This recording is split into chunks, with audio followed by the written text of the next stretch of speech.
জনগণের রক্তের উপর দাঁড়ায়া কোন উল্লাস কোন শক্তি দাঁড়ায় থাকতে পারবে না। বিচারহীনতার সংস্কৃতির ধারক এবং বাহক হচ্ছে এই ইন্টারিম গভর্নমেন্ট। ৩৫,০০০ জনগণের সমিতির টাকা জামাত নিয়ে লোপাট হয়, তখন আপনাদের অবস্থান কি থাকে? জুলাই গণঅভ্যুত্থান পরবর্তী সময়ে হত্যাকাণ্ডের বিচার এখানে হয় না, জনগণের ইনসাফ এখানে প্রতিষ্ঠা হয় না।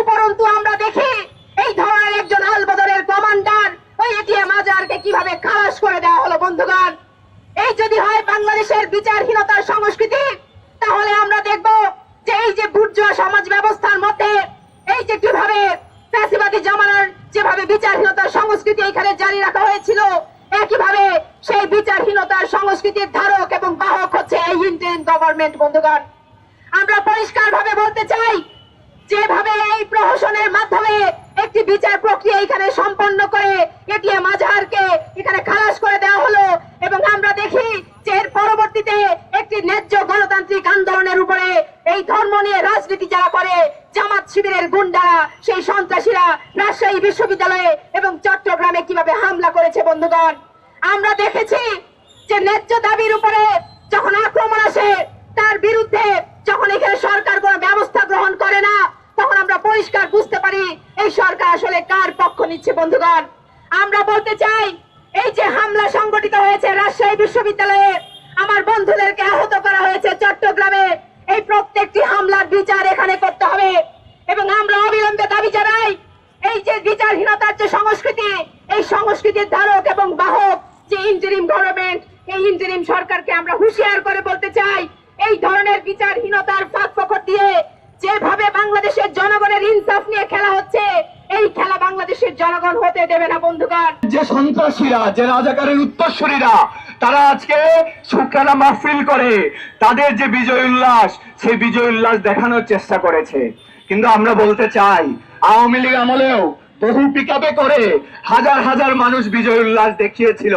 কিন্তু আমরা বলতে চাই, জনগণের রক্তের উপর দাঁড়ায়া কোন উল্লাস কোন শক্তি দাঁড়ায় থাকতে পারবে না, জামাতও পারবে না।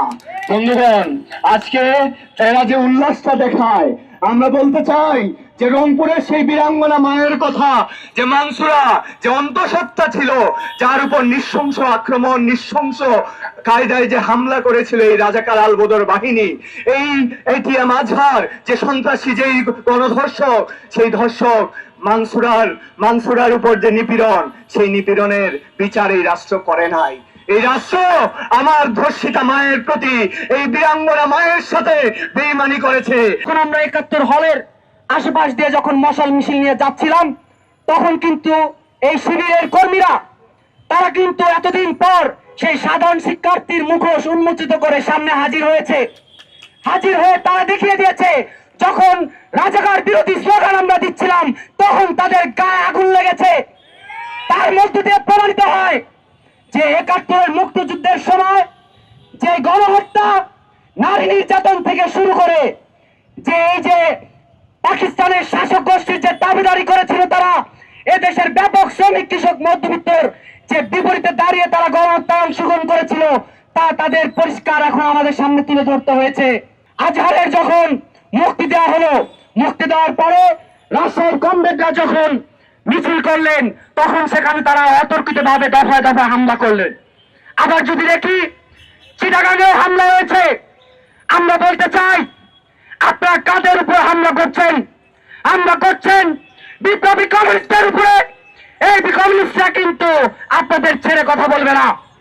আমরা বলতে চাই, কমিউনিস্টদের রক্ত যেখানে পড়েছে, সেই জায়গা আমাদের। শিবির জামাতকে আমরা ব্যক্তিগত সমালোচনা করছি না, রাজনৈতিক সমালোচনা করছি।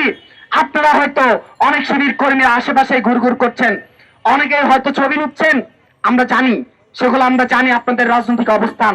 সংগ্রামী বন্ধুগণ, শিবিরকে উদ্দেশ্য করে বলতে চাই, আপনারা এর জবাব দিবেন, যখন মাদারগঞ্জে যখন ৩৫,০০০ জনগণের সমিতির টাকা জামাত নিয়ে লোপাট হয়, তখন আপনাদের অবস্থান কি থাকে?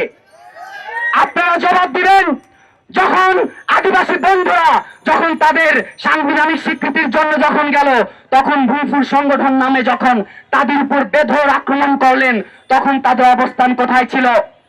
সংগ্রামী বন্ধুগণ, বিভিন্ন জাতিসত্তা আত্মনিয়ন্ত্রণ অধিকারের প্রশ্নে শিবিরের অবস্থান কি তা আপনারা ভালো মতোই জানেন।